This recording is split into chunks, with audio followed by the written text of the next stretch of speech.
Trung Quốc có những nơi như ngoài hành tinh, xem là nghi ngờ thực tại. Có những nơi ở Trung Quốc mà nếu chỉ xem qua màn hình, bạn sẽ nghĩ đó là CGI, là phim khoa học viễn tưởng hoặc là sản phẩm của trí tuệ nhân tạo. Nhưng không, tất cả đều tồn tại ngoài đời thật. Những khu rừng nơi ánh sáng không chạm tới mặt đất, những dãy núi sắc lạnh như lưỡi dao, những ngôi làng treo mình trên vách đá và những cảnh quan khiến con người có cảm giác mình chỉ là kẻ lạc vào một hành tinh khác. Ở đây, thời gian trôi chậm, tự nhiên giữ quyền kiểm soát và mọi khái niệm về bình thường gần như bị xóa sổ. Đây không phải là chuyến du lịch, hãy cùng Cõi Lạ TV đi qua những vùng đất khiến bạn nghi ngờ chính thực tại mà mình đang sống. 1. Thần Nông Giá, Hồ Bắc.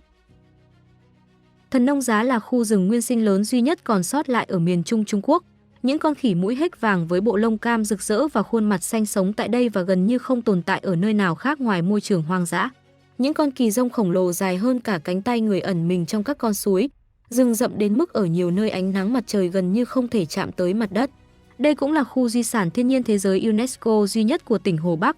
Người dân địa phương cho biết mỗi năm họ vẫn phát hiện thêm những loài thực vật mới. Sương mù thường bị giữ lại trong các thung lũng cho đến tận trưa, khiến nơi đây mang cảm giác như bị thời gian lãng quên. 2. Rừng nhiệt đới Tây Song Bản Nạp, Vân Nam. Đây là khu rừng mưa nhiệt đới thực thụ duy nhất ở Trung Quốc, nằm cùng vĩ độ với Hawaii, nhưng nơi đây lại có voi châu Á đi lại dưới tán cây.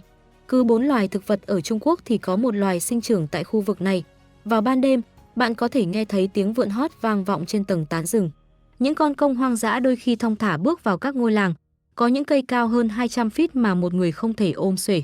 Do nằm ở khu vực biên giới, khu rừng này hội tụ các loài thực vật từ Ấn Độ, Myanmar và Trung Quốc chỉ trong cùng một dặm vuông.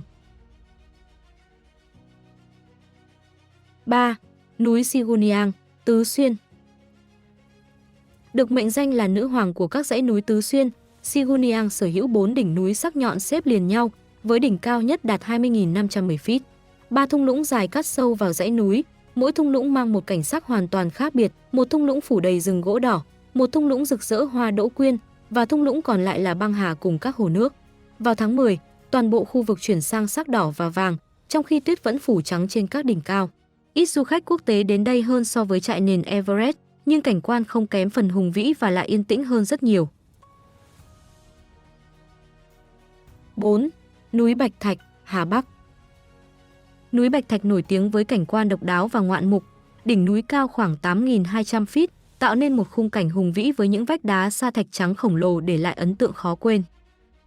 Các hẻm núi đá và những khối đá có hình thù kỳ lạ được hình thành qua hàng triệu năm là đặc điểm nổi bật thu hút du khách đến tham quan và khám phá. Từ xa xưa, núi Bạch Thạch gắn liền với một truyền thuyết cổ về một nữ thần. Tương truyền rằng nữ thần này sống trên đỉnh núi và bảo vệ vùng đất khỏi thiên tai cũng như các cuộc xâm lăng. Người dân địa phương tin rằng nếu thành tâm cầu nguyện trên đỉnh núi, họ sẽ nhận được phước lành và sự che chở của bà. 5. Đại vực Thái Hành, Hà Nam. Đại vực Thái Hành nằm trong dãy núi Thái Hành, trải dài hơn 100 dặm và là một trong những hẻm núi đẹp và hùng vĩ nhất Trung Quốc. Những vách đá dựng đứng, dòng suối trong xanh và các thác nước ngoạn mục tạo nên không gian vừa huyền bí vừa thử thách cho những ai yêu thích leo núi và khám phá thiên nhiên. Trong quá khứ, các dãy núi và khe vực nơi đây từng là chỗ ẩn náu và chiến đấu của binh lính nhằm bảo vệ đất nước. Những câu chuyện về sự hy sinh và lòng dũng cảm khiến khu vực này không chỉ hấp dẫn bởi vẻ đẹp tự nhiên mà còn mang giá trị văn hóa sâu sắc. 6. Cụm thác Đa Đui, Vân Nam. Cụm thác Đa Đui là thác nước lớn nhất tỉnh Vân Nam, cao khoảng 288 feet và rộng gần 100 feet, nhưng trên nhiều bản đồ lại không hề được đánh dấu. Dòng nước đổ thẳng từ vách đá bằng phẳng xuống một hồ nước khổng lồ, tạo nên màn sương bốc cao hàng trăm feet. Vào mùa mưa, lưu lượng nước tăng gấp 3 lần, tiếng thác gầm vang có thể nghe thấy từ rất xa.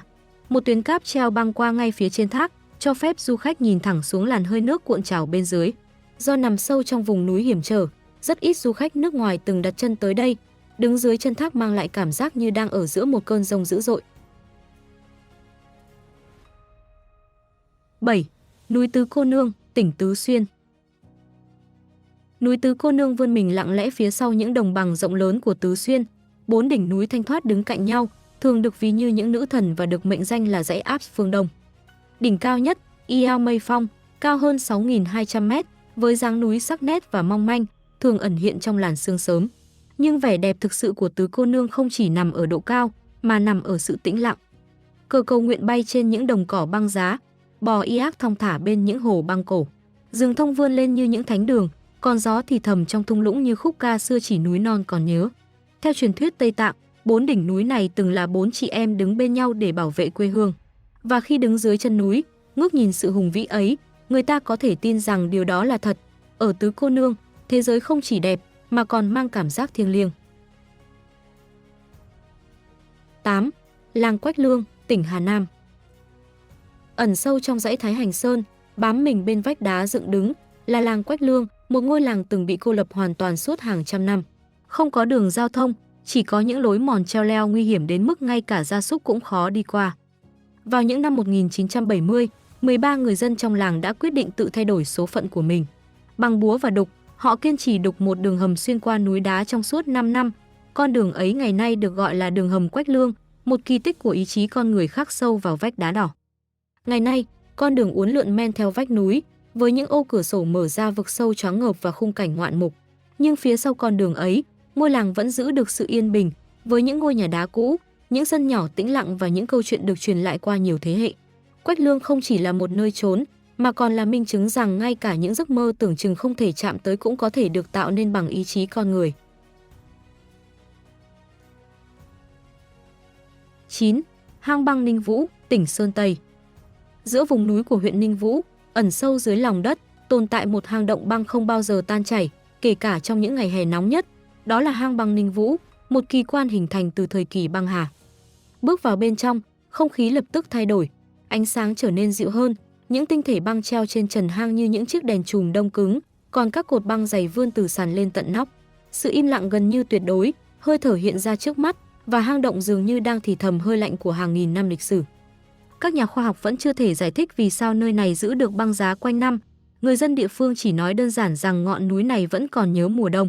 Không biển chỉ dẫn, không quầy lưu niệm, chỉ có một lối đi hẹp vào lòng đất và cảm giác như vừa bước ra khỏi dòng thời gian.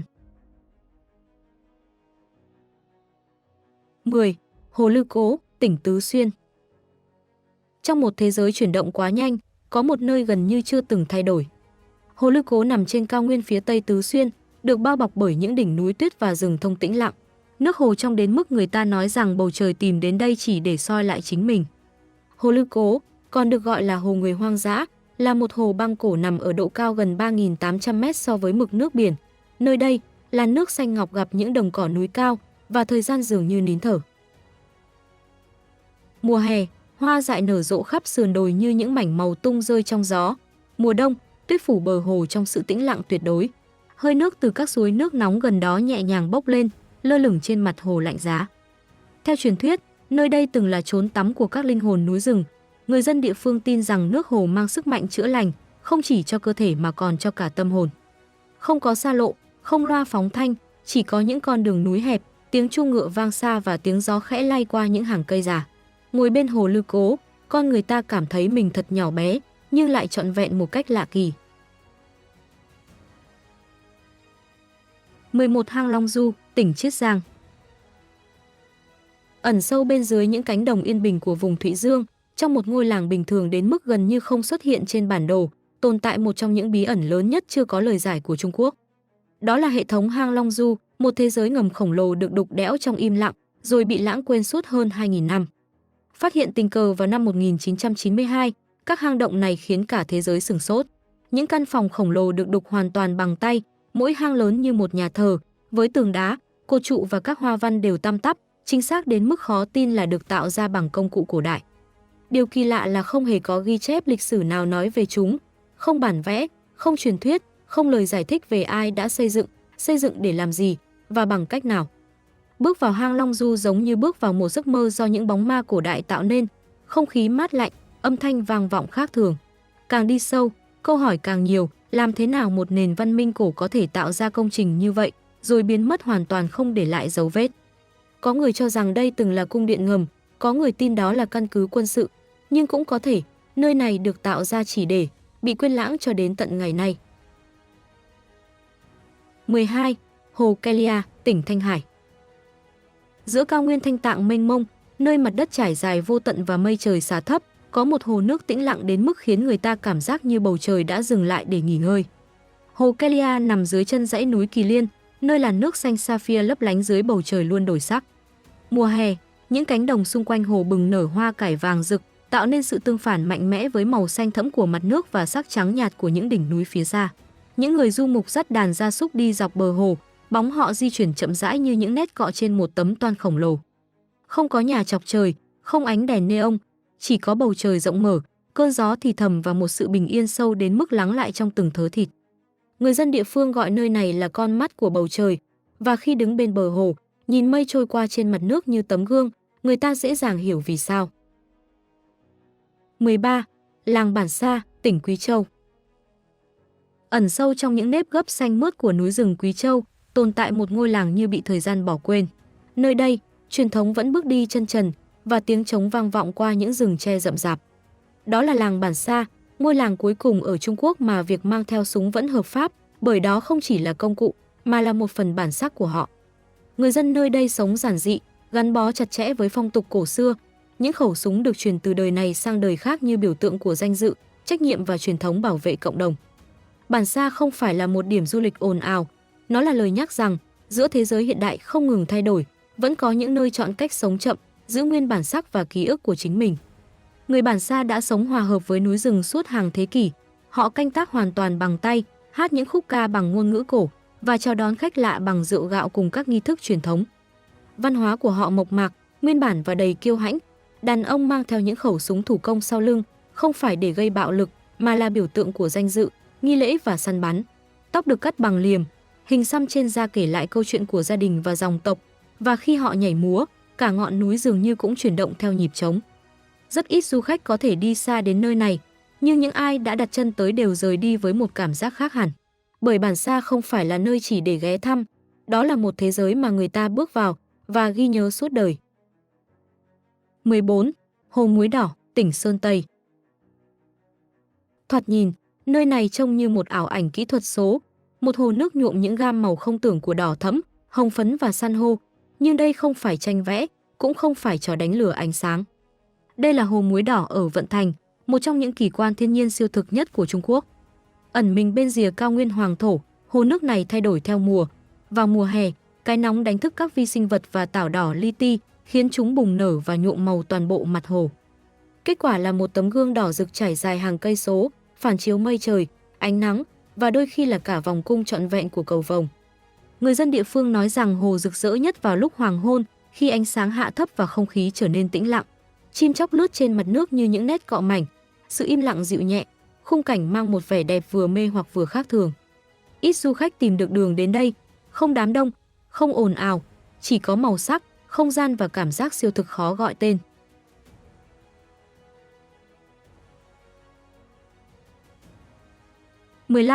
Rừng đá Asima, tỉnh Vân Nam. Gần cố trấn Lệ Giang, nơi mây trôi thấp và đất đai dường như đang thì thầm những câu chuyện cũ, tồn tại một khu rừng không có cây, chỉ có đá. Đó là rừng đá Asima, một mê cung những cột đá vôi khổng lồ vươn lên từ mặt đất như những vũ công bị đóng băng. Có cột sắc nhọn, gồ ghề, có cột mềm mại, uốn cong, như thể được điêu khắc bởi thời gian và sự im lặng. Với người dân tộc Di sinh sống nơi đây, những khối đá này không chỉ là đá, chúng là nhân vật, là ký ức, là tổ tiên. Khối đá nổi tiếng nhất mang tên Asima, có hình dáng như một thiếu nữ đứng thẳng. Truyền thuyết kể rằng cô là một cô gái Di bị hóa đá sau khi từ chối kết hôn với một lãnh chúa tàn bạo. Cô không khuất phục và giờ đây đứng mãi mãi. Mỗi năm, người dân tụ họp tại đây để hát lại câu chuyện của Asima. Tiếng trống vang vọng giữa các vách đá, váy áo sặc sỡ xoay tròn như lửa, quá khứ và hiện tại hòa làm một. Ở rừng đá Asima, thiên nhiên lưu giữ ký ức và mỗi khối đá là một giọng nói không bao giờ tắt. 16. Đồi chè Dinh San, tỉnh Chiết Giang. Ẩn sâu trong những ngọn đồi chập trùng phía đông Chiết Giang, xa rời cao tốc và tiếng ồn đô thị, có một nơi mà thời gian trôi chậm lại, từng lá chè một. Đó là đồi chè Dinh San, cái nôi của văn hóa trà Trung Hoa, nơi những thửa ruộng bậc thang xanh mềm mại trải dài trên sườn núi như những con sóng đang nín thở. Buổi sáng bắt đầu trong làn sương mỏng, không khí mang mùi đất ẩm và sương sớm. Những trà sư già, mặc áo vải bạc màu, đi chân trần giữa các luống chè, hái lá với sự cẩn trọng giống hệt tổ tiên họ hàng nghìn năm trước. Không có bảng quảng cáo, chỉ có tiếng nước sôi khẽ thì thầm trong ấm sứ, tiếng rừng tre lay động trong gió. Nơi đây từng là chốn các thiền sư pha trà không phải để thưởng vị, mà để tìm sự tĩnh lặng. Sự im lặng cũng là một phần của nghi thức, và mỗi hơi thở là một khoảnh khắc thiền. Uống trà ở Dinh San không chỉ để giải khát, đó là sự nhắc nhớ về cân bằng, về kiên nhẫn và về cách cái đẹp được sinh ra khi con người làm ít hơn nhưng cảm nhận nhiều hơn. Nếu bạn cảm thấy những nơi vừa rồi đẹp đến mức khó tin, thì hãy nhớ rằng ngoài kia vẫn còn rất nhiều góc của thế giới chưa từng xuất hiện trên bản đồ du lịch quen thuộc, và mỗi video là một cánh cửa nhỏ mở ra những vùng đất như thế. Hãy nhấn like để ủng hộ, đăng ký kênh và bật chuông thông báo. Chỉ một cú click thôi, nhưng sẽ giúp chúng mình tiếp tục đi xa hơn, sâu hơn và lạ hơn nữa. Còn bây giờ, cảm ơn bạn đã đi hết chuyến hành trình này, và hẹn gặp lại ở một nơi khiến bạn tiếp tục nghi ngờ thực tại.